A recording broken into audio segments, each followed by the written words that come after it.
Meu boa noite a todos. Nosso amado Mestre Jesus nos envolva. É sempre uma alegria poder retornar a esta casa espírita, sermos recepcionados por amigos que já não víamos de algum tempo devido ao nosso afastamento por conta da Covid, mas agora, graças a Deus, retomando as atividades presenciais e, naturalmente, reencontrando os amigos, podendo abraçá-los, e também, logo mais, conversarmos um pouco mais sobre como estamos. Mas bem, muito se fala sobre a nova era, sobre o momento em que a Terra se encaminha para se transformar em um mundo de regeneração. Já não mais um mundo de provas e expiação, mas um plano regenerado. Estamos longe ainda de atingirmos o ápice da regeneração, mas esse movimento, segundo alguns, se iniciou com a vida de Allan Kardec e os espíritos, naturalmente, na construção da doutrina espírita. Deixando claro que o conhecimento que se faz presente dentro da doutrina espírita seria de fundamental importância para que compreendêssemos todo esse movimento, a fim de que pudéssemos realizar o que é importante para nós, enquanto espíritos em progresso, para sermos herdeiros deste plano. Ficarei muito contente se aqui permanecer, Agora que nós estamos saindo de prova e expiação, não me tira daqui não, Não é fácil estar na Terra, mas quem sair daqui, a gente vai para um lugarzinho um pouquinho mais complicado, poderíamos assim dizer, voltar a um extremo de progresso. Saímos de um mundo onde já temos toda uma tecnologia, uma ciência ao nosso favor, para retornarmos a mundos primitivos, seria bem complexo. E não seria a primeira vez, Triste, saber que a gente pode ser retirado novamente. Então, essa noite nós gostaríamos de trazer uma reflexão que vai nos indicar um caminho de como poderemos, ou o que teremos que fazer para herdar este plano, para herdar o direito de permanecer, no mínimo, na Terra. Melhor ainda se a gente conseguir fazer um progresso e ascender, sair da Terra e ir para planos mais superiores do que o nosso, mas que possamos, pelo menos, ou no mínimo, herdar o direito de permanecer na Terra. Muito se fala sobre a importância do nosso desenvolvimento moral. Toda a base, toda a doutrina espírita, toda a sua filosofia foi construída com esse intento de nos mostrar a importância de nós progredirmos moralmente. Mas muitas vezes, por mais que a gente repassa pelos textos de Allan Kardec, nós não conseguimos chegar à resposta de como realizar esse movimento. A gente sabe que tem que fazer, mas como que eu faço? Como que eu vou fazer para progredir moralmente? Porque uma coisa é saber que tem que fazer. A gente, normalmente, quando as pessoas perguntam um para os outros, às vezes a gente fala assim, eu desejo muita paz. Fala, desejar todo mundo deseja. Agora, como que a gente faz, promove a paz? Essa é a questão. A gente ainda está muito no eu desejo, mas não estamos nos empenhando para construir a paz. Nós desejamos progredir moralmente, mas o que nós estamos fazendo para progredir moralmente? A questão está como? E depois de saber como, tem que fazer. Porque não basta saber e não realizar. Então, o Espiritismo ele tem como objetivo primeiro a nossa transformação moral. Se nós não estamos conseguindo empreender esse movimento para nos transformarmos moralmente, o Espiritismo não está cumprindo com o seu objetivo. Ele, de certa forma, é só mais um conhecimento, como tantos outros que existem na Terra e que nós não conseguimos utilizar para progredir moralmente. Então, há uma grande diferença entre ter conhecimento e realizar o movimento para conseguir progredir, ok? Então, nessa noite, nós vamos falar um pouco sobre o autoconhecimento. Porque entendemos que ele realmente, e nós vamos ver depois, ele é a chave do progresso, da reforma íntima, do progresso moral. Não há progresso sem autoconhecimento. Eu posso arriscar essa frase. Não há. A gente, às vezes, fala assim, eu tenho que desenvolver virtudes. Não há desenvolvimento de virtudes sem autoconhecimento. Não, eu tenho que ser caridoso. Sem autoconhecimento, ninguém vai ser caridoso. Eu tenho que ser humilde. Sem autoconhecimento, não tem como ser humilde. Por isso que Allan Kardec e os espíritos, e nós vamos ver isso mais adiante, eles dizem, é a chave do progresso. É o que abre a porta do progresso. Sem essa chave, a gente não vai dar passos significativos. Tá? Bom, compreendemos todos já como espíritas que o nosso grande objetivo aqui na Terra, né, fomos criados lá simples e ignorantes, como nos diz Allan Kardec, os espíritos, é atingir a perfeição moral. Então, o nosso foco quando reencarnamos é progredir. Não tem outra coisa. Progresso moral. É que nós, na medida em que nós adentramos o plano terrestre, nós nos distraímos com as coisas. Aí nós perdemos o rumo e muitas vezes não conseguimos realizar o progresso que deveríamos realizar. Para que a gente possa compreender a ideia do autoconhecimento, o caminho que devemos percorrer para nos tornarmos espíritos perfeitos, primeiro eu queria trazer para vocês aqui como é a nossa atual natureza moral. Qual é a atual natureza moral do homem? Já sabemos que o nosso grande objetivo é chegar à perfeição moral, certo? Já nós vamos entender o que é essa perfeição moral. Nós temos que chegar lá, né, atingir esse ápice, a perfeição moral. Como eu faço para atingir essa perfeição moral? Já para a gente poder se conhecer, e é importante que a gente faça esse mergulho íntimo, a gente tem que entender como estamos no que tange a nossa natureza moral, em que ponto nós nos encontramos no progresso, né? Então, Allan Kardec, aqui é claro que nós vamos trazer um gráfico, mas todo esse conhecimento nós extraímos de Allan Kardec. Ele vai dizer que a nossa natureza moral, na atualidade, e isso falando ao tempo dele, é claro que a gente já deu alguns passos de lá para cá, talvez não muitos, mas já demos, é de que já temos algumas virtudes, ou temos virtudes na sua parcialidade. Já conseguimos conquistar parcialmente algumas virtudes. Eu não sou completamente caridoso, como era Jesus, mas eu já consigo exercer a caridade em determinadas situações. Eu não sou 100% paciente, mas em determinados momentos já consigo me controlar e ser mais paciente diante de determinadas situações. Porém, a nossa natureza moral ainda pressupõe que temos vícios. Eis o grande problema. Fomos criados simples e ignorantes, né? Não fomos induzidos nem à prática do bem, nem à prática do mal. Nós nem éramos bons, nem éramos maus, né? Nós éramos completamente neutros a essa ideia. Esse é o espírito simples e ignorante lá no início da sua trajetória, quando é criado. E a partir das experiências que nós vamos vivenciando, nós vamos fazendo escolhas.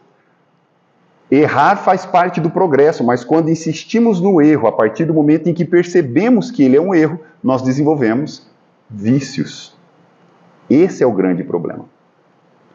Aí nós adentramos naquele primeiro degrau da escala espírita que nós conhecemos como a dos espíritos imperfeitos. Porque nós não somos criados naquele degrau. Nós somos criados num degrau fora, simples e ignorantes.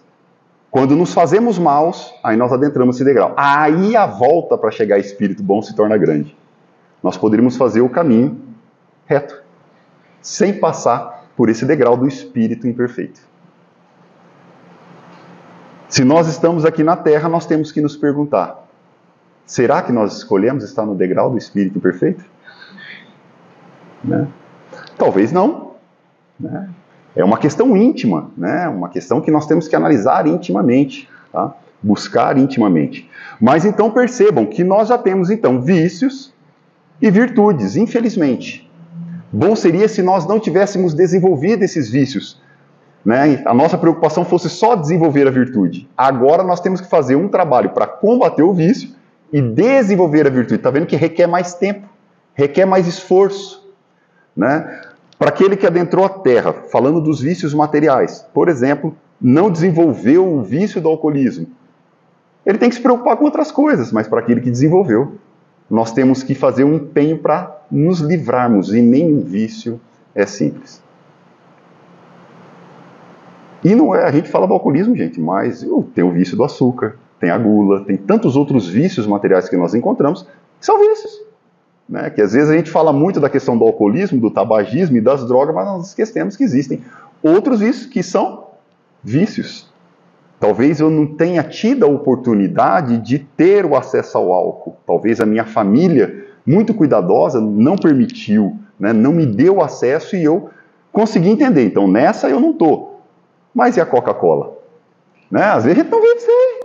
Toma uma todo dia, né? Porque nós temos, porque parece que aquilo acalma. Porque é um vício que nós temos e tem que tomar cuidado, né? Talvez dos males o menor, não sabemos, mas não deixa de ser um vício. A gente vai buscando se conhecer, né? Detectar quais são os nossos vícios e as nossas virtudes. Então, a nossa natureza moral, na atualidade, é feita já de algumas virtudes, né? Parciais e também de vícios. Virtudes que são aquilo que nós conhecemos, e Allan Kardec vai dizer muito bem, os caracteres do homem de bem, né? Ele vai dizer aqui, só para a gente trazer, lembrar, né, de um caractere lá, de alguns caracteres do homem de bem, só para a gente entender o que seria, né, as virtudes. O espírito prova sua elevação quando todos os atos de sua vida corporal representam a prática da lei de Deus. E quando antecipadamente compreende a vida espiritual. Tá? O verdadeiro homem de bem é o que pratica a lei de justiça. Aí eu pergunto, o que é justiça? Às vezes é difícil definir, né? É muito complexo. Me lembro de uma história que eu ouvi em uma palestra, onde o orador relatava, né, uma história de um pai com a criança andando pela rua e a criança chegou lá e retirou uma pequena florzinha da via pública para dar para a mãe. Ó, pai, eu quero levar para a mãe. O pai chegou e falou, ó, filha, muito bonita a sua atitude de querer agradar a sua mãe, mas você sabia que você não pode tirar essa florzinha? Mas pai, está na rua. É o que todos nós pensamos, né? Mas filha, não pode, não é justo. Não está de acordo com a justiça. Mas como assim eu estou sendo injusta? Está. Se está na via pública, é de todos. Então todos têm o direito de ver essa flor ali. A partir do momento que você tira, você está sendo injusta com aqueles que têm o direito também de ver aquela flor naquele ponto. Percebem?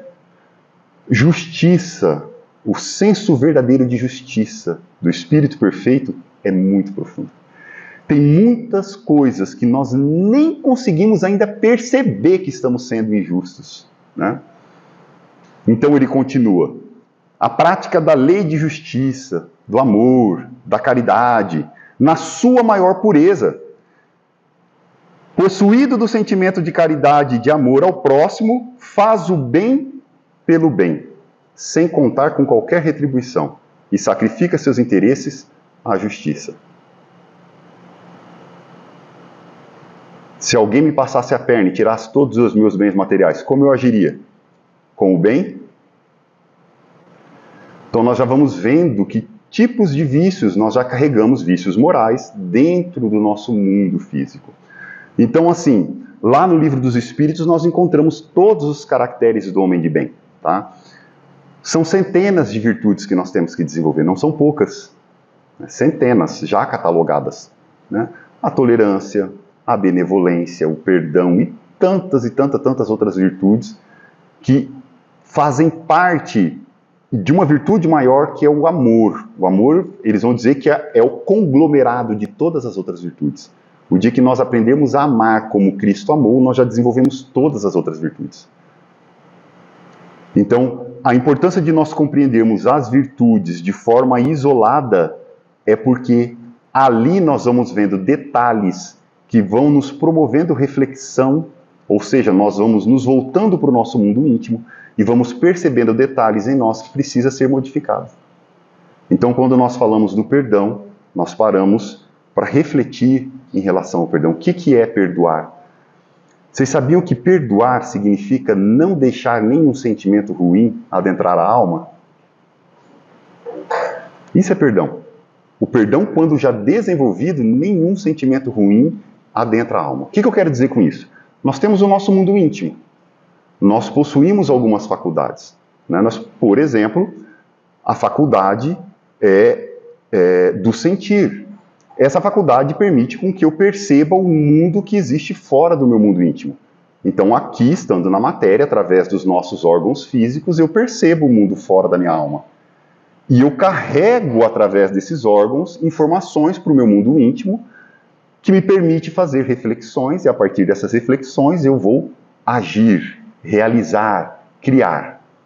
Se uma pessoa chega e me agride à face direita, através da visão, é claro, porque eu vi ela me agredindo, através do tato, porque eu senti, né, o tapa no meu rosto, é claro que eu vou permitir, sendo um espírito imperfeito, que brote dentro do meu mundo íntimo um sentimento ruim em relação àquela pessoa, a ponto de eu agredi-la também, porque eu não admito.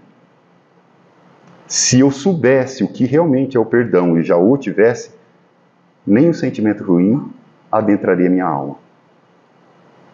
Eu não sentiria nada de estranho em relação ao próximo. Vamos lembrar de Jesus, quando o soldado bateu na face de Jesus? O que ele fez? Com tranquilidade? Por que me agredes?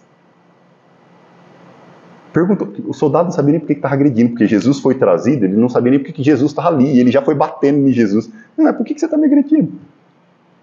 Você não sabe nem por que está me agredindo. E nos contam a história que aquele soldado ficou muito perturbado com essa pergunta de Jesus, né? É claro que ele se sentiu tocado, ele não sabia nem por que estava fazendo aquilo.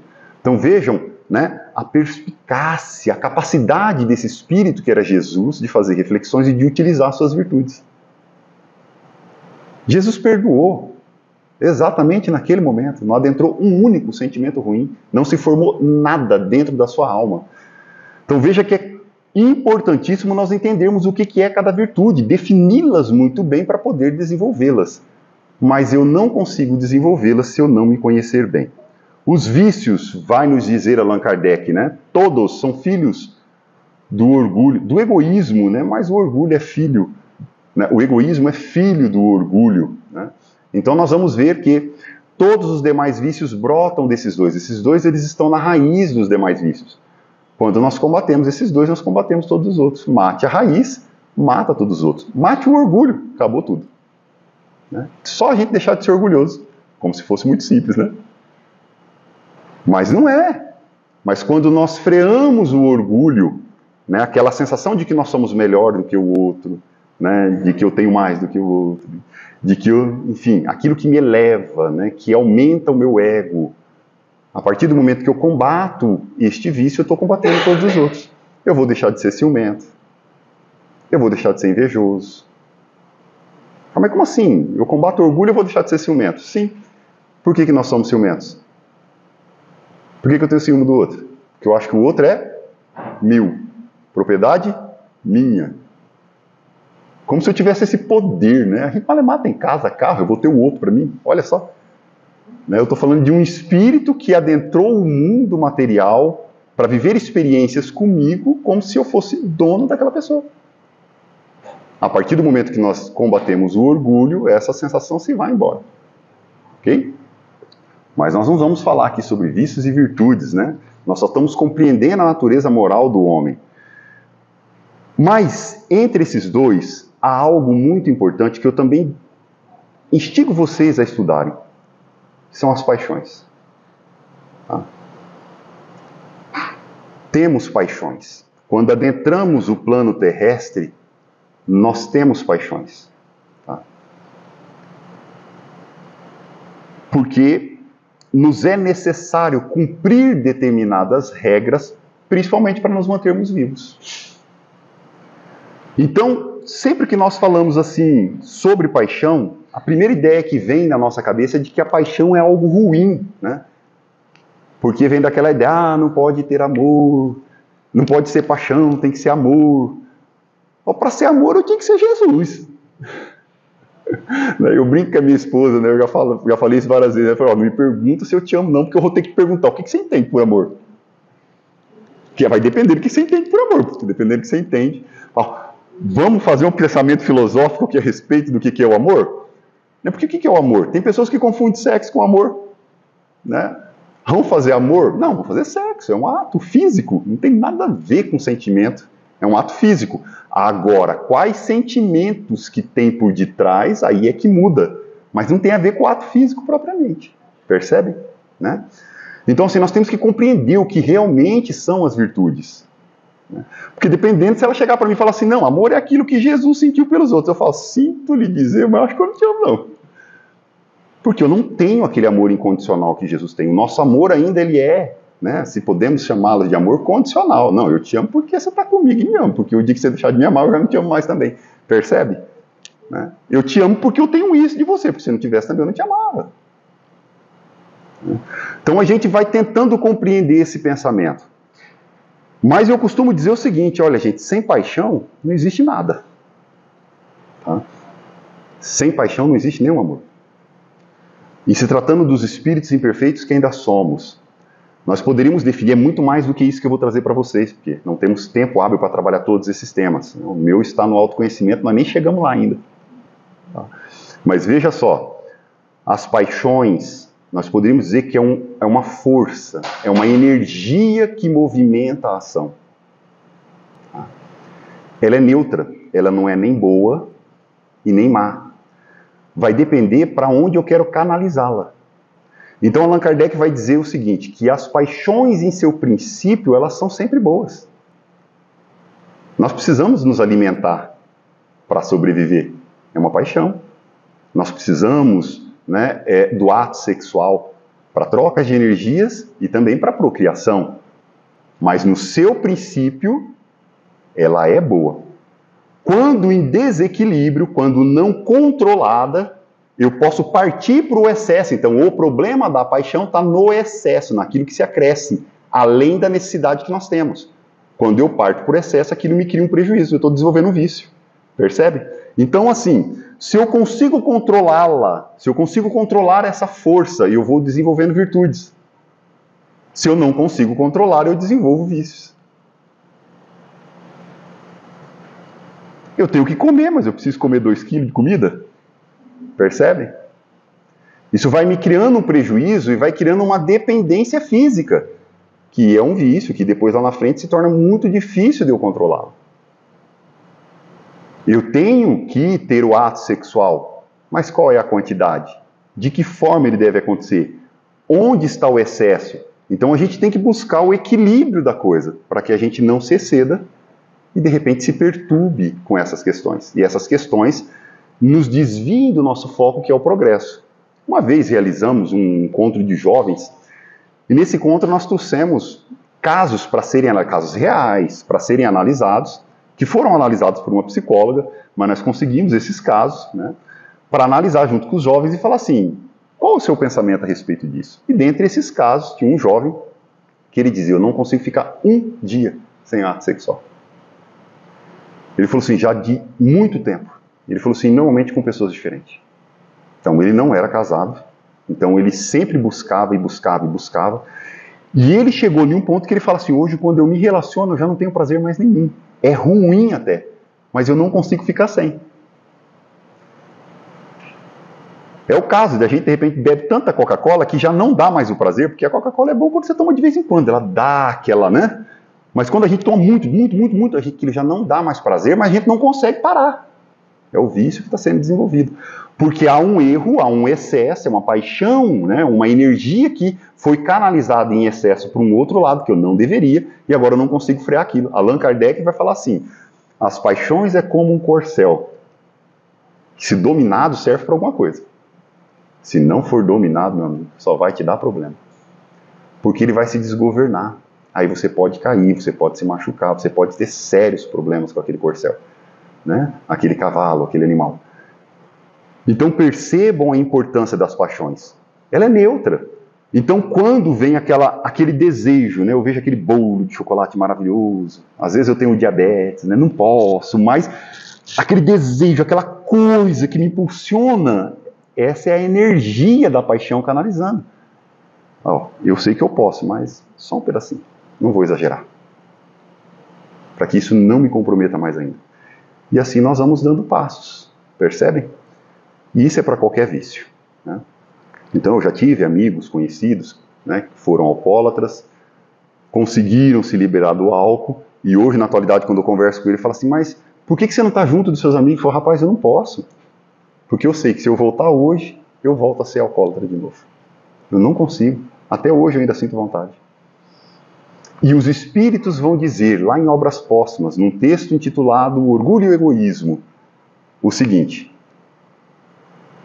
na sua vida terrena, se esforce por combater os vícios que já tem e não desenvolver novos.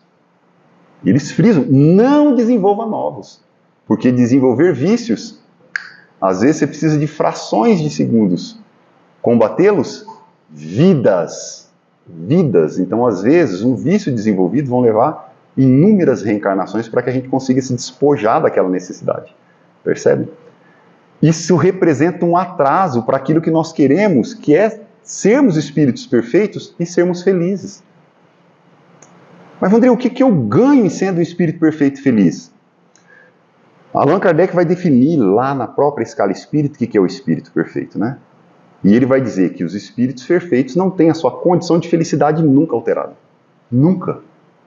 Então, por mais que Jesus passou entre nós, ele foi açoitado, traído, né, por Judas, traído por Pedro, porque negou ele 2 vezes, por mais que ele tenha sido crucificado, né, sofreu tudo aquilo que ele sofreu, em momento algum ele ficou triste ou sentiu sofrimento. Ele não sofre. Espírito perfeito não sofre. Porque ele não pode, já é uma conquista, a felicidade dele não pode mudar em momento nenhum, é a lei. Então é mais ou menos assim, me bateu, eu estou sorrindo. Me ofendeu, eu estou sorrindo. Eu sei que o fulano vai me trair, porque eu sabia, Judas, né? Jesus sabia que Judas. Eu estou feliz, não tem problema não, pode me trair, Judas. Não tem problema nenhum. Mas ó, eu estou te alertando, alertou mais de uma vez. Né? Mas se mesmo assim tu quer, respeita, é teu livre-arbítrio. Eu sei que eu vou ser submetido a experiências nada agradáveis, mas tudo bem, não tem problema, eu sou feliz do mesmo jeito, não vai mudar em nada para mim. Percebe o que é o espírito feliz? Imagina você viver no mundo, cara, e conseguir ser feliz diante de qualquer problema, qualquer dificuldade. O que isso representa para uma pessoa? Não é o sonho de todos? Né? Essa é a nossa natureza moral. Temos vícios e virtudes. Temos que aprender a canalizar essa energia que pode, né, que é neutra, pode nos levar a grandes feitos ou a mal feitos, né, que são as paixões. É muito mais do que isso, eu falei, tem que estudar mais Kardec lá, né, para a gente poder compreender mais coisas, mais detalhes. Mas é claro que não dá para fazer esse movimento, porque nos falta aqui uma perninha, que Allan Kardec vai questionar a questão que todos já conhecemos no movimento espírita, né, questão 919, onde Allan Kardec vai questionar veja, prestem bem atenção na pergunta, nós vamos fazer primeiro uma análise da pergunta. Qual o meio prático mais eficaz que tem um homem de se melhorar nesta vida e de resistir à atração do mal? O mal atrai o espírito imperfeito. As coisas erradas, né, como que eles dizem, né, aquilo que dá para... o que nós mais gostamos, né, ou são as coisas erradas, porque é o que mais nos dá prazer, né, ou são aquelas que nos faz mal, né? Então a gente gosta de comer o doce mais doce, né, a comida mais requintada, porque aquilo, né, é o que nos dá mais prazer. Então vejam só, o mal ele atrai. Nós temos que tomar muito cuidado. E Allan Kardec ele quer saber, olha, somos espíritos imperfeitos, estou aqui na Terra, o que eu faço para resistir a essa atração? O que é resistir à atração? É tentar canalizar a nossa energia, né, para fazer as coisas certas e não fazer as coisas erradas. Quando nós estamos num diálogo, no trabalho, na família, na rua, na sociedade, ao invés, diante de uma situação difícil, eu perder a cabeça e fazer uma loucura, que eu possa estar muito centrado e tentar agir pensando, como agiria Jesus nessa situação? Como agiria Jesus? Quer um exemplo? Imaginem vocês lá no monte, né? Judas vindo na direção de vocês, é o momento que Judas vai entregar Jesus aos soldados. E qual que era o combinado? Chega lá, Judas, você beija a face de Jesus, porque nós não conhecemos Jesus, aí na hora que você beijar, nós sabemos quem é Jesus, nós vamos pegar ele.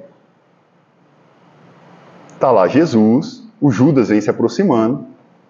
Imagina que você é Jesus, você está ali parado, o que você faria? Vamos lá, o que nós faríamos? Correria? Eu já sei que ele vai me trair, que eu vou ser crucificado, ó. Né? Sebo nas canelas, né? Corre, porque eles vão me pegar, eles vão me machucar. Com certeza, acho que é isso que nós faríamos. Ou nós já pularíamos no pescoço do Judas e bateríamos bastante nele, né? E tentaríamos bater no soldado para tentar se livrar daquilo lá. Coisa boa não ia sair, porque nós somos espíritos imperfeitos. É óbvio. Mas o que fez Jesus? Deu a chance de Judas refletir mais uma vez. Aqui vem, amigos. Tentando dizer mais ou menos assim, Judas, pensa, meu filho, que depois que você me entregar, eu vou continuar sendo feliz do mesmo jeito. Já você vai entrar num ciclo de arrependimento, de sofrimento pelo que você fez, porque você não está sabendo o que você está fazendo. Vai cometer suicídio, porque não vai aguentar a culpa. E ali você vai comprometer muitas reencarnações por conta do erro. Pensa, Judas, pensa, Judas. Mas Judas não conseguiu fazer reflexão, não atendeu ao chamado e, claro, o amigo entrega a Jesus. A atração ao mal. Mas, Andrei, qual era o mal naquela época? Judas era imediatista, ele achava que Jesus ia pegar a espada e ia fazer a guerra. Não era nada disso. Ele não compreendeu claramente a missão de Jesus. Ele não compreendeu. Então Judas não queria entregar Jesus para poder. Nada disso. Quando ele viu que Jesus não reagiu, não fez nada, e que depois aconteceu tudo o que aconteceu, e Jesus ficou lá tranquilo. Aquilo para ele foi o fim. Aí ele compreendeu, fiz coisa errada. Né? Mas o imediatismo, o desejo de ter a coisa rápida, e não ia acontecer rápido. Fazem 2000 anos e a gente está aqui na Terra penando ainda para progredir. Percebem? Não ia acontecer imediatamente, Judas não entendeu.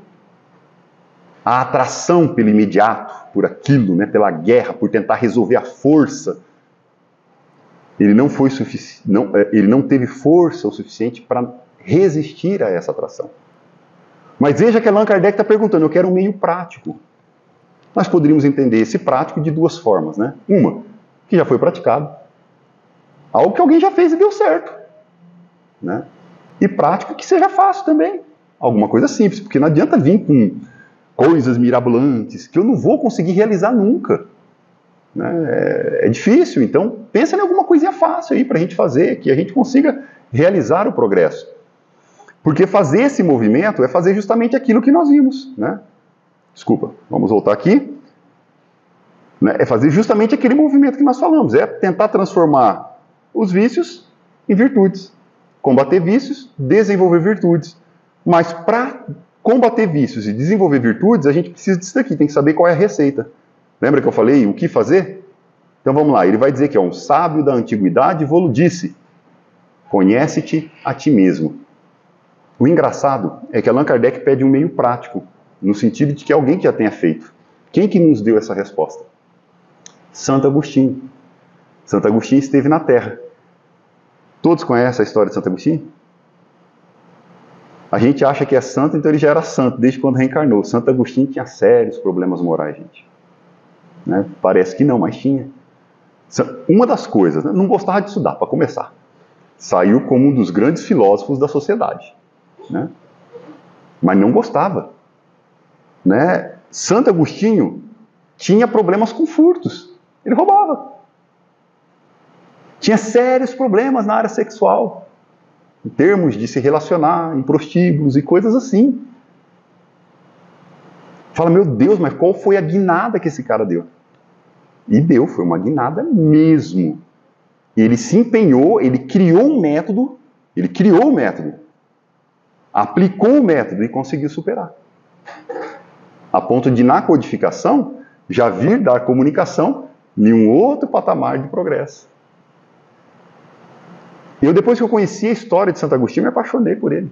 Porque ele está muito próximo da gente. E ele conseguiu realizar esse movimento. Conhece-te a ti mesmo. Então a chave está lá no conhecimento de si mesmo. Nós temos que nos conhecer. Sem que a gente se conheça, não há a mínima chance da gente realizar esse progresso. Porque se eu quero combater um vício, eu tenho que saber que eu tenho ele primeiro. Às vezes a gente nem sabe. Né? Pergunta para o alcoólatra, né? Ou chega e fala para ele, tu é alcoólatra. Ele fala, não, eu paro a hora que eu quiser, mas não paro. Né? Porque talvez ele não tenha percebido que o vício já está enraizado, né? Porque ele não tem interesse de parar também. Então, e assim é para todos os outros vícios. Né? Então nós temos que nos conhecer. Eu tenho que saber. E sabendo, agora eu tenho que saber como combater aquele vício. O que eu vou fazer para combatê-lo? Né? Allan Kardec ele vai colocar lá, tudo bem, olha, nós conhecemos toda a sabedoria desta máxima. Eu sei que eu tenho que me conhecer, mas a dificuldade está precisamente em cada um conhecer-se a si mesmo. Qual o meio de consegui-lo? Aí, ó, como? O que eu faço? E os espíritos vão trazer a resposta, tá? O engraçado é que Santo Agostinho, sendo um grande filósofo, ele tem um cuidado para escrever o texto respondendo 4 perguntas, tá? E se vocês lerem, agora vocês vão ver, porque eu vou fazer a separação, vocês já vão perceber as respostas, né? Mas ele vai responder primeiro o que tem que ser feito. Ó, vocês vão fazer isso. Depois ele vai falar como vocês vão fazer. Depois ele vai dizer se é possível fazer a proposta. E por fim ele vai dizer por que tem que ser feito. Né? Vai me dar um motivo para que eu me apegue àquele motivo para conseguir realmente realizar essa proposta. Tá? E, gente, pasme, é muito simples. A gente não faz porque não quer. Né? Então ele começa lá respondendo lá o que fazer. Né? Essa é a primeira parte. Então, para vocês terem certeza que realmente foi Santo Agostinho, pega a obra dele. Existe uma obra de Santo Agostinho chamada Confissões. Eu costumo dizer que essa obra é um diário de Santo Agostinho. Porque realmente é. O que Santo Agostinho fazia? Ele chegava todo dia e escrevia sobre o dia dele, exatamente como nós vamos ver aqui. Tá? Então nós vamos ver ele praticando, porque ele contava a história, as situações difíceis pelas quais ele passava, e nós vamos destacar algumas depois aí. Tá? Então ele vai dizer lá o que fazer. Fazei o que eu fazia quando vivi na terra. Olha lá, ó. Faça o que eu fiz quando eu vivi na terra. Eu fiz, deu certo, eu progredi. Ao fim do dia, interrogava a minha consciência, passava revista ao que fizera e perguntava a mim mesmo se não faltara algum dever. Se ninguém tivera motivo para de mim se queixar. Foi assim que cheguei a me conhecer e a ver o que em mim precisava de reforma. Veja, é uma coisa bem simples que ele propõe. Chega no final do dia. É um momento de prece. Nós vamos traduzir dessa forma. Um pouquinho antes, faz uma pequena prece. Pede para que os anjos guardiões te ajudem naquela reflexão. E pergunte, eu faltei com algum dever? Algo que eu deveria ter feito e não fiz? Algo que eu deveria ter realizado e não realizei? Aí nós temos que compreender bem o que é o dever. Né? Lázaro deixa um texto lá no Evangelho segundo o Espiritismo que fala sobre o dever. Vai explicar muito bem. Tá? Dá para fazer muitas palestras partindo dessa temática. Né? Nós já vimos lá virtudes, paixões, né? Orgulho e egoísmo, compreender, né, a raiz desses vícios, dever.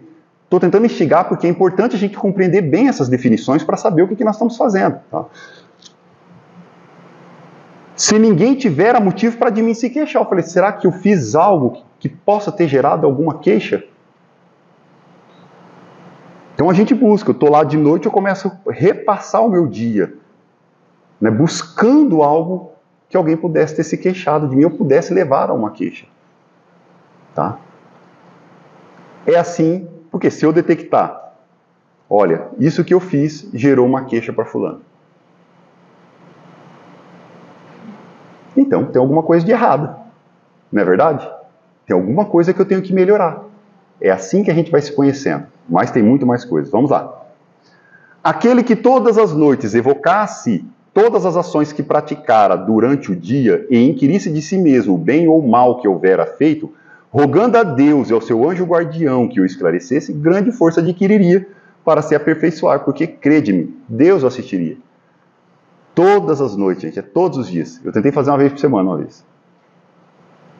Rapaz, eu não consigo lembrar nem o que eu fiz durante o dia. Imagina você passar uma semana e lembrar o que você fez lá no começo. Não funciona. Então, tem que ser a metodologia de Santo Agostinho mesmo. É todo dia, tem que estar fresquinho. E às vezes a gente precisa da ajuda do nosso anjo guardião, né, para lembrar e para nos ajudar no dia seguinte a resolver a encrenca. Tá? Porque não é só também redetectar o defeito e também não fazer nada. Né? Eu vi aqui, a gente entendeu o que tem que ser feito. Tem que chegar de noite e perguntar. Todo o bem e todo o mal que eu fiz. É colocar numa balança. Não é para perguntar só as coisas erradas. Porque vale muito a pena também a gente saber, olha, quando fulano de tal fez isso, eu já consegui ser paciente com ele. Dessa vez eu já não gritei. Dessa vez eu já não fui estúpido.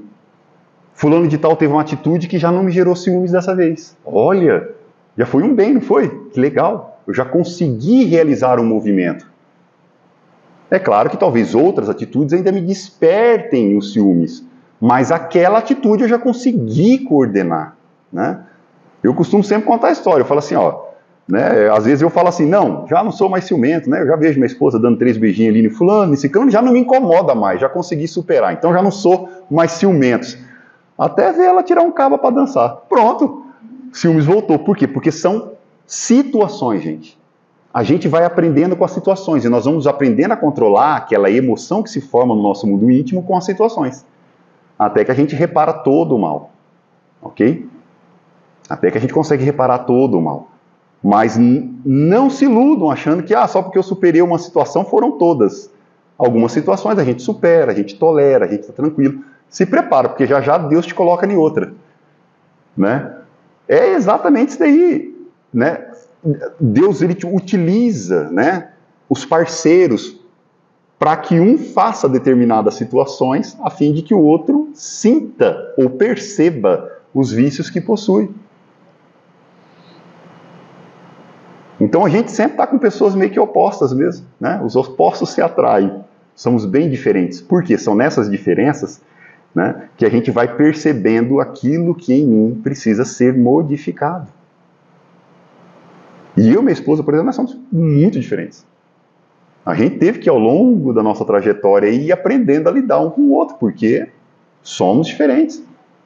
Eu sou sério, carrancudo. Ela já é de dar risada, já é de dançar, já é tranquila, já é serena, já é amiga de todo mundo. E eu já sou de ficar quieto. E eu fico olhando para ela e falo assim, meu Deus. E ele olha para mim e fala assim, mas que homem chato, mal-humorado.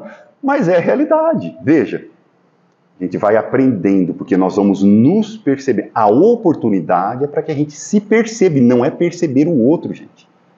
Porque é fácil chegar para ela, você é isso, e botar o dedo na ferida dela. Mas eu quero ver, no momento em que ela é aquilo que me incomoda de alguma forma, eu botar o dedo na minha ferida e falar, eu tenho isso, é por isso que eu estou sentindo isso. Percebem?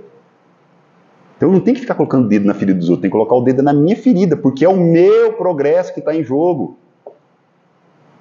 Né? O que fazer está aí. É fácil, não é fácil? Quem que faz?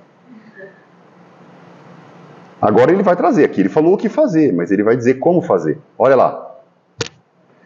Dirige, pois, a vós mesmos perguntas. Então eu estou lá naquele momento, eu vou começar a dirigir perguntas para mim. Interrogai-vos sobre o que tem desfeito e com que objetivo procedeste daquela forma, em tal ou tal circunstância. Sobre se fizeste alguma coisa que feita por outra pessoa, censurarias. Sobre se obrastes alguma ação que não ousarias confessar. Então veja só, eu começo a perguntar, o que eu fiz durante o dia? Aconteceu isso. Eu tenho coragem de contar para os outros? Não. Então tem alguma coisa errada. Se você está escondendo, é porque não é boa coisa. Merece a nossa atenção e a nossa reflexão. Tá? Se fosse o outro fazendo aquilo para mim, eu gostaria? Né? Empatia? Não. Então tem coisa errada. Se eu não gosto que faça para mim, eu não posso fazer para os outros. Percebe? Então veja, a gente vai levantando perguntas, vai trazendo reflexões que me permitam identificar. Isso está errado, eu não posso fazer isso. Eu não posso. Perguntai ainda mais, se aprovesse a Deus chamar-me neste momento, teria que temer o olhar de alguém ao entrar de novo no mundo dos espíritos, onde nada pode ser ocultado? Aquilo que a gente esconde da mãe, do pai, normalmente, não quer dizer que é sempre, a mãe e o pai vai antes. Se eu chegasse do lado de lá, né, e tivesse, eu vou temer o olhar do meu pai e da minha mãe sabendo tudo que eu aprontei, porque eles sabem. A gente esconde aqui na terra dos outros, mas não dos espíritos. E daí? Aquele amigo que você passou para trás, que já desencarnou, e que chega do lado de lá, fica sabendo tudo que você aprontou com ele. Você tem que temer alguma coisa? Se está temendo alguma coisa, tem coisa errada. Algo precisa ser modificado, melhorado. Examinai o que pudestes ter obrado contra Deus, depois contra o vosso próximo e, finalmente, contra vós mesmos. As respostas vos darão ou o descanso para a vossa consciência ou a indicação de um mal que precise ser curado. O que é obrar contra Deus? Nós temos que compreender as suas leis. Quando a gente infringe uma lei, nós estamos obrando contra Deus. Mas isso é meio que metafórico, né? Nós não temos como obrar contra Deus. Nada que nós fazemos afeta Deus, né? Mas quando nós ferimos a sua lei, é nós mesmos que nós estamos ferindo. Então, conhecer bem as leis de Deus nos ajuda nessa reflexão, porque eu falei, eu ultrapassei essa lei. Eu não deveria. Se eu compreendo muito bem a lei de justiça, de amor e de caridade, que está lá nas leis morais, eu não tiro a florzinha que está lá na rua. Parece ser um ato simples, bobo. Ah, mas é só uma criança, Vandrei. Pelo amor de Deus, para. Não, gente. Se nós queremos ser espíritos perfeitos, nós temos que entender até essa pequena atitude. Não houve maldade por parte dela, de forma alguma. Mas nós temos que compreender o verdadeiro senso de justiça que vai nos mínimos detalhes. Ok? Se algo, né, se eu não obrei contra o meu próximo, né, e o próximo é o próximo, aquele um que está na rua. Trânsito é uma coisa danada para a gente obrar contra o próximo, né? Então a gente tem que tomar muito cuidado, né? Será que eu fiz algum exagero? Eu não poderia ter tido mais paciência? Né? A pessoa talvez me deu uma fechada, mas talvez ela estava correndo porque ela não estava num bom dia. Né? Às vezes a gente chega na fila de banco, chega lá e é mal atendida pelo caixa ali, né? Pela atendente. E às vezes a gente já fica brigando com a atendente porque ela é mal-humorada. A gente parou para perguntar o porquê que ela está mal-humorada? Por que a gente fica mal-humorado? Porque a gente não está bem, porque alguma coisa aconteceu, gente.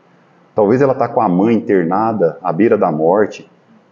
Acabou de se separar do marido, sabendo de uma traição. Como que a gente vai querer que a pessoa esteja bem?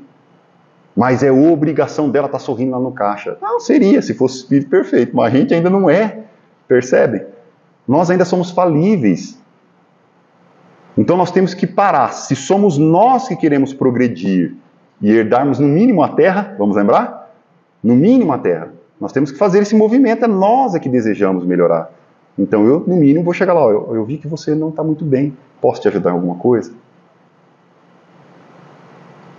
Ou no mínimo fala assim, olha, eu vi que você não está bem, eu te desejo um dia ótimo, né? Que o problema que você está enfrentando possa melhorar, passar. Deixa uma palavra de carinho, ao invés da gente atacar a pessoa.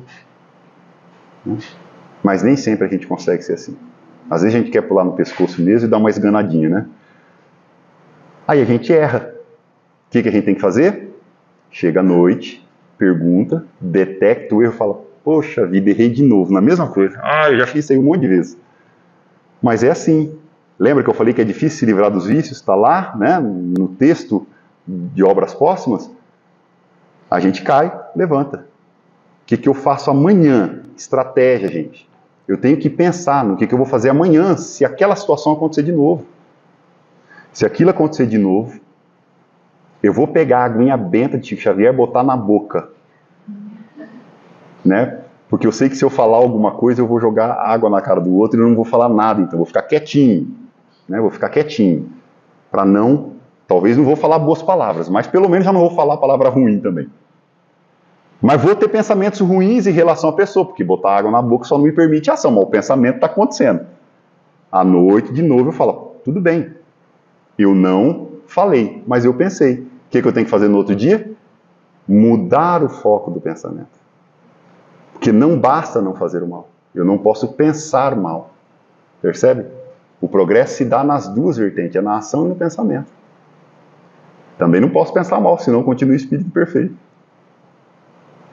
Né? Então, aqueles pensamentos ruins que nós temos com relação às pessoas nos tornam espíritos imperfeitos. E a gente tem que abandoná-los. Né? Na medida do possível, tem que abandoná-los. Então, assim, a gente está, às vezes, em roda de amigos, que um começa a falar mal do outro, o que a gente faz? Né? Alguns falam assim, eu boto um sorrisão, né, de paisagem na cara e não falo nada. Né? Mas cuidado, né? A gente pode estar demonstrando para as pessoas que nós estamos sendo coniventes com aquilo. Primeira atitude, sai da mesa. E se perguntaram por que, falar, gente, desculpa, mas eu não gosto de conversar da vida dos outros, não. Quer conversar sobre outras coisas? Eu permaneço.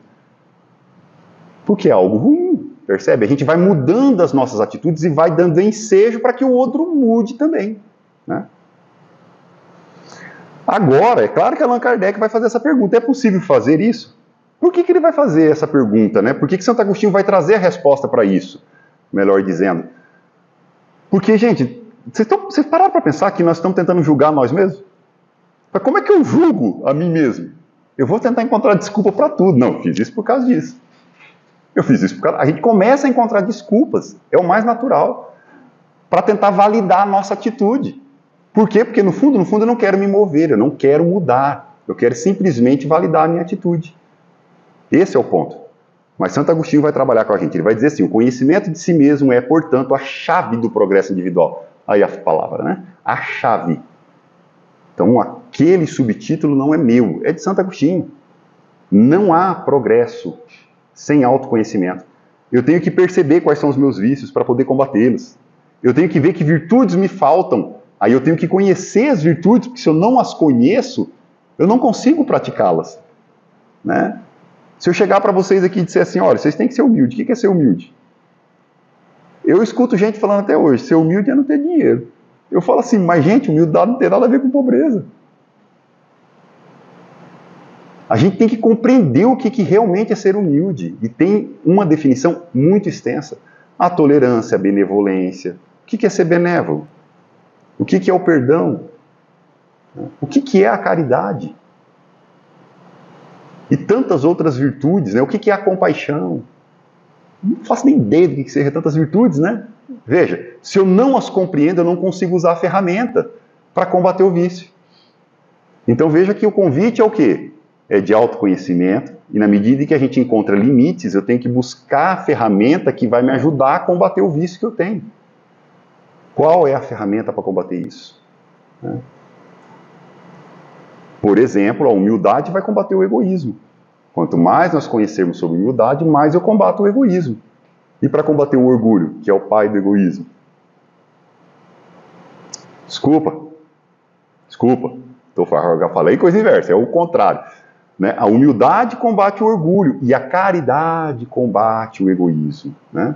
Então veja, são duas virtudes. Se eu compreendo claramente essas virtudes, naturalmente eu consigo combater esses dois maus, esses dois vícios que estão na raiz, que é da onde brota todos os outros. Aí a gente mantém um foco. Eu não preciso ficar preocupando com isso, vou me preocupar só com esses dois. Estou sendo egoísta? Então, combate o egoísmo. Né? Dessa forma. Estou sendo orgulhoso? Combate o orgulho. Se eu vou combatendo eles, eu não vou ser ciumento, não vou ser isso, não vou ser aquilo. Então, é foco. Combate o mal pela raiz. Né? Vai lá, na raiz. Se torna mais simples, né? Então, vamos lá. Mas direis, como há de alguém julgar-se a si mesmo, não está a ilusão do amor próprio para atenuar as faltas e torná-las desculpáveis? O avarento se considera apenas econômico e previdente. Não, no fundo é egoísta mesmo, né? O orgulhoso julga que em si só há dignidade, é falta de humildade mesmo. E isto é muito real, mas tendes um meio de verificação que não pode iludir-vos. Quando estiverdes indeciso sobre o valor de uma de vossas ações, inquire como a qualificaríeis, se praticada por outra pessoa. Já falamos sobre isso, né? Então, a primeira coisa que eu tenho que fazer é o seguinte: fiz isso. Se fosse o outro fazendo, eu gostaria? Não. Está errado. Mude. Tá? Se a censurais no outro, não a podereis ter por legítima quando fordes o seu autor, pois que Deus não usa de duas medidas na aplicação de sua justiça. Se é errado para um, é errado para o outro também. Ponto final. Procurai também saber o que dela pensam os vossos semelhantes. Ó, amor, vida, eu fiz isso hoje, o que você acha? Olha, acho que você está errado. Tem que tomar cuidado com o amigo, porque o amigo às vezes quer passar a mão na cabeça, né? Né, qualquer um faz isso, imagina! A gente tem que saber com quem que a gente conversa. Um psicólogo, às vezes, nos ajuda nessa reflexão, né? Mas ele vai um pouquinho mais adiante. E não desprezeis a opinião de vossos inimigos. né? E às vezes o inimigo não está muito longe, não. Às vezes a gente tem um inimigo dentro de casa. Às vezes pergunta para o filho, para você ver se ele não vai falar. Está errado, você fez errado mesmo, assim por diante. Então, um tom de brincadeira, mas é essa a realidade. Porque as pessoas que não gostam da gente, é óbvio que elas vão falar na cara. Você acha que elas vão ficar passando a mão na cabeça? Não, você não está errado, não. Tá?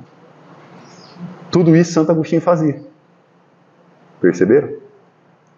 Porquanto esses nenhum interesse têm em mascarar a verdade, e Deus muitas vezes os coloca ao vosso lado como um espelho, a fim de que sejais advertidos com mais franqueza do que eu faria um amigo. Então, eles são espelhos para que a gente possa se enxergar. Se eu não conseguir chegar na conclusão, pergunte para alguém. Talvez você não precise falar que é você. Fala, olha, se alguém chegasse, fizesse isso para você, você gostaria? Cara, não gostaria disso não. Então, vê, nem falei que fui eu, mas eu já peguei a opinião do outro. Né? Então, o que significa que tem alguma coisa errada. Santo Agostinho fez esse movimento, então ele faz esse movimento para ir se conhecendo. Então, todos os dias ele detecta o que ele fez de bom, o que ele fez de errado, e faz um movimento nos dias seguintes, criando estratégias para não fazer mais. Lembra que eu falei que ele tem estratégias? Está lá na obra Confissões.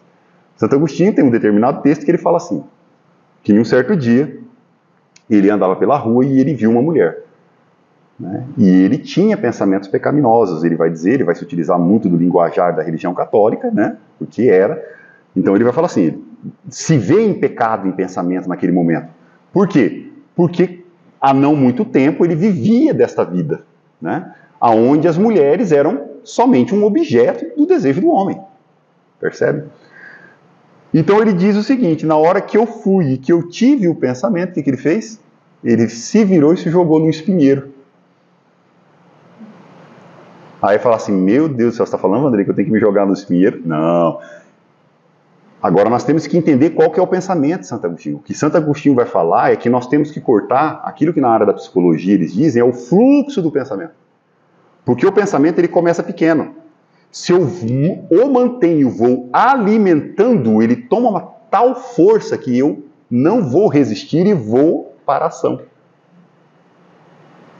A grande questão é que quando começa o fluxo do pensamento, corta rápido. Porque se você corta rápido, você não tem chance de cometer o erro.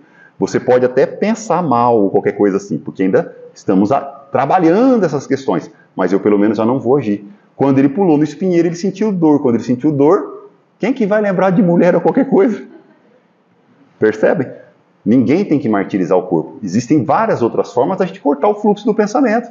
Uma boa leitura, uma boa caminhada. Né? A grande questão é que às vezes a gente tem que ser rápido, né? Porque às vezes a coisa pode acontecer ali, eu tenho que cortar rápido. Então nós temos que encontrar a nossa metodologia. É por isso que não dá para a gente ficar pensando só na hora. Eu faço a avaliação no dia anterior e começo a criar estratégias. Essa é uma estratégia que Santo Agostinho criou para ele. Vamos criar a nossa estratégia. Né? Vamos criar a nossa estratégia. Gente, eu não sei porquê, mas eu lembro muito bem. Quando eu tinha ali os meus 14 anos de idade, eu comecei a trabalhar e comecei a trabalhar como office boy. E eu tinha uma tendência de quando eu entrava nos clientes, eu era office boy, quando eu via caneta, eu tinha vontade de levar as canetas comigo. Furto mesmo, eu queria levar, né? Eu queria pegar a caneta. E deu o que fazer para que eu conseguisse colocar na minha cabeça de que aquilo era errado, eu tinha que parar. Quando eu tomei uma decisão, não fui muito estratégico, não, só fui meio que tomando decisão na época, eu não conhecia nada de espiritismo, né, claro. Quando eu tomei a decisão, nas próximas vezes que eu ia, vocês pensam que era fácil? Eu olhava para a caneta, aquilo eu suava, frio, porque eu não podia levar e eu saía. Eu falava, meu, rapaz, é uma coisa complicada que nós carregamos no nosso mundo íntimo e que nós temos que combatê-los. E Santo Agostinho traz uma receita, né? Ele traz um meio, um método, que se praticado vai nos possibilitando reflexões. E essa reflexão significa a gente se voltar para si. Nós vamos para dentro de nós mesmos, porque eu estou conhecendo coisas do meu mundo íntimo que eu não conhecia. Naquela época, é claro que eu não tinha capacidade de fazer reflexão sobre essa questão da caneta, mas hoje eu volto e falo, meu Deus do céu, olha só como que era. Né? Então, assim, cada pessoa com o seu mundo íntimo, com as suas dificuldades, né?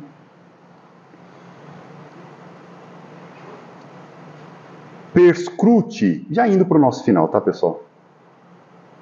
Perscrute, conseguintemente, a sua consciência, aquele que se sinta possuído do desejo sério de melhorar-se, a fim de extirpar de si os maus pendores, como do seu jardim se arranca as ervas daninhas. Né? Quando a gente começa a fazer perguntas, né? Perscrute lá é fazer perguntas. Eu começo a fazer perguntas para tentar entender o que me motivou a fazer aquilo lá. Por que eu fiz, né? Por que eu não agi diferente? O que eu vou fazer se isso acontecer de novo?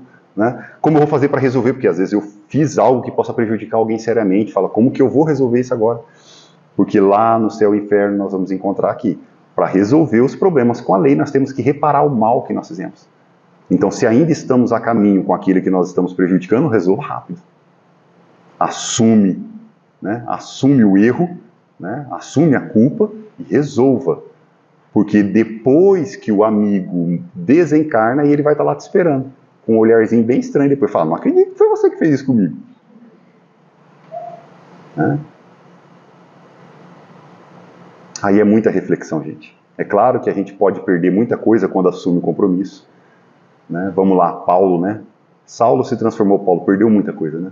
Perdeu prestígio, perdeu amigos, perdeu dinheiro, perdeu tudo.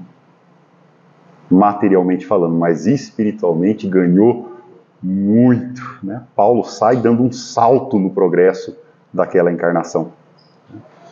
Desejo sério de melhorar-se a fim de extirpar de si os maus pendores, como do seu jardim se arranca as ervas daninhas. Faça o balanço do seu dia moral, como o comerciante faz das suas perdas e lucros. E eu vos asseguro que a primeira operação será mais proveitosa do que a segunda. Se para nós é importante saber, né, o que saiu do caixa, o que entrou no caixa, para saber se tivemos um lucro, é mais importante, então, nós sabermos o que nós fizemos de bom ou o que nós fizemos de errado, né? O bem que nós praticamos, o mal que nós praticamos, para conquistar algo, que é aí que ele vem e responde por que nós devemos fazer. Justo é que gastem alguns minutos para conquistar uma felicidade eterna. Não trabalhais todos os dias com o fito de juntar haveres que vos garantam o repouso na velhice? Não constitui esse repouso objeto de todos os vossos desejos? Aposentadoria, né? Vamos trazer para um linguajar mais atual, né? Não constitui esse repouso o objeto de todos os vossos desejos, a fim que vos faz suportar fadigas e privações temporárias? Porque a gente se mata para trabalhar, se priva para chegar lá, né, e se aposentar. Pois bem, se aposentar e o dinheiro às vezes só dá para comprar o remédio. Ele não consegue fazer mais nada. Né? Pois bem, que é esse descanso de alguns dias, turbado sempre pelas enfermidades do corpo, em comparação com o que espera o homem de bem? Lembra o homem de bem? Vamos lembrar de Jesus, aquele que não tem o seu estado de felicidade nunca mais alterado. Não valerá este outro a pena de alguns esforços? Percebe que o resultado que nós temos quando nós nos conhecemos, do ponto de vista espiritual, é enorme. E, gente, é também do ponto de vista material. Porque nós vamos aprendendo a lidar com nós mesmos e com as pessoas. As pessoas já não me afetam mais, então eu já sou mais produtivo só por isso. Se for para pensar na matéria. Porque eu consigo manter meu foco, ninguém me distrai, não. Você não vai me distrair com esses probleminhas, não. Isso é um probleminha seu. Né? Se você está irritado, isso é problema seu, não é meu? Mas eu posso te dar motivos para não se irritar, então eu te ajudo. Mas eu não vou pegar isso para mim. Isso é seu. Né? É mais ou menos por aí. Então, meus irmãos, o autoconhecimento, ele é a chave da reforma íntima, do progresso moral. O progresso, ele se dá de forma individual. Nós nos ajudamos no coletivo. Mas se eu não quero progredir, eu não progrido. Então é sempre uma ação daquele que deseja progredir. Conhecer isso que Santo Agostinho nos trouxe. E não fazer nada, sabe? Porque é muito simples. É alguns minutos, ninguém está pedindo 1 hora, nem 2. Alguns minutos. Porque nós não levamos mais do que 2, 3, 4 minutos ali para passar essa revista e falar, ó, isso eu fiz de errado. Amanhã, se alguém tiver uma atitude assim comigo, eu não faço. Eu, por exemplo, uso um bloco de notas. Eu vou detectando meus defeitos e eu anoto no bloco. Tá lá. Aí eu começo a pensar, o que eu faço para resolver? E eu vou tentando. Só que tem muita coisa que eu caio desesperadamente quase que todos os dias. E eu sinto muita dificuldade de superar. Mas está lá a nota. E eu vou tentando, é porque eu ainda não encontrei o método mais eficaz. Me falta compreender alguma virtude. Me falta algum progresso intelectual para conseguir fazer o movimento. Então eu continuo estudando. Veja, tem que estudar. Não há progresso sem estudo. Então, o que me resta nessa noite é pedir a Jesus para que nos abençoe. Porque uma coisa é a teoria, outra é a prática. E nós precisamos muito desse amigo, de nossos anjos guardiões, para nos alertar dessa necessidade de sermos pessoas melhores. Então, muita paz a todos e muito obrigado pela oportunidade.